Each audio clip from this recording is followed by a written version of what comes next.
party that threw the American Indians off their land and did the Trail of Tears. The Democratic Party is also the party that for 50 years vigorously defended slavery. Now, after the Civil War, the Democrats realized that their hands were stained with blood and that it would look bad for them to be seen as the party of slavery, and so they redefined the whole debate to make it a North-South debate. The Democrats redefined the debate, so they said, oh yes, the Civil War was between the anti-slavery North and the pro-slavery South. But if you've studied this even a little bit, you know, first of all, that most Southerners did not own slaves. And most Confederates did not own slaves. And the Northern Democratic Party, led by Stephen Douglas, protected slavery with the same zeal and enthusiasm as the Southern Democrats. So the slavery debate was not between the North and the South. It was, in fact, between the anti-slavery Republican Party and the pro-slavery Democratic Party, North and South. So here we get a hint at how the Democrats have been ingenious at covering up their historical crimes. How do they do it? They figure out a way to put the blame on somebody else. It wasn't us, it was the South. It wasn't us, it was the white man. It wasn't us, it was America. America did this. America did that. Well, wait a minute. If America did it, it would still be going on.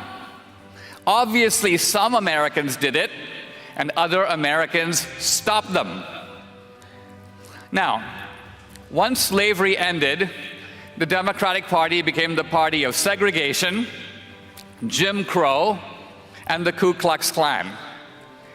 Every segregation law in the South, and there is no exception, was passed by a Democratic legislature, signed by a Democratic governor, and enforced by Democratic sheriffs and authorities. The Democratic Party used the Ku Klux Klan as a terrorist arm of its own political machine. I quote here the progressive historian Eric Foner, who says that the KKK was for 30 years, quote, the domestic terrorist arm of the Democratic Party, end quote.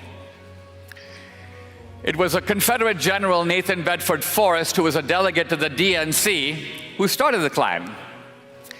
And then Republicans passed a series of laws outlawing the Klan until a Democratic president, Woodrow Wilson, revived the Klan in the early 20th century.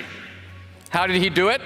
He showed a pro-Ku Klux Klan movie to his cabinet in the White House. And this led to a Klan revival not just in the South, but also in the Midwest and in the West. And the Democrats, who hate to talk about any of this, you notice that they have rather deftly left it out of a lot of history books. But when they are forced to admit it, they go, well, yeah, gee, but you know what? We did the civil rights movement. Don't you know that that was Lyndon Johnson? We take credit for that. We did that one. Except they didn't. If you want to, you can simply check, and these days it's beautiful, you can do this on 1 minute on your phone. Look at the roll call vote on the civil rights movement of the 60s. You will discover that proportionately more Republicans voted for the Civil Rights Act of 1964 and the Voting Rights Act of 1965 and the Fair Housing Bill of 1968 than Democrats. If the Democrats had been the only party in the Congress, none of these laws would have passed. And the main opposition to civil rights came from the Democratic Party. And at this point, the progressives say, but haven't you heard about the big switch? Don't you know that the two parties switched sides? Now, the whole concept of the two parties switch sides is a little strange. It's a little bit like saying, just one day, all the cops decided to become robbers, and all the robbers decided to become cops. I mean, on the face of it, that's unlikely. But is it even true? Did the racist Democrats in the 60s become Republicans? Well, the beauty of this is that in the movie, I decide to count. And so I made a list of all these racist Dixiecrats, and then I simply noted how many of them became Republicans. And I came up with the answer. I'm not very good in math. Happily, it only required one hand. The correct answer is 1. Strom Thurmond, who used to be a Dixiecrat, he became a Republican. All the other Dixiecrats stayed. They remained in the Democratic Party. And a very telling symbol of this is that in 2010, when Robert Byrd died, Robert Byrd, by the way, was a longtime member of the Ku Klux Klan. He said it was the Grand Dragon of the Ku Klux Klan who motivated him to get into politics. And yet, he was called the conscience of the Senate. Hillary made a video talking about how he was her mentor. Obama and Bill Clinton went to his funeral. And Bill Clinton discussed his involvement in the Klan and made this statement. He said, in effect, "Don't be too hard on old Robert Byrd for being in the Klan. You had to be in the Klan in order to advance in the Democratic Party. You had to be in the Klan. You just had to." Now, this is the actual history of the Democratic Party. Women's rights. We hear all this talk about women's rights right now. The Democratic Party historically is the party that fought to block women's suffrage for 30 years. They fought it in Congress where they lost, then they fought it in the states where they lost again.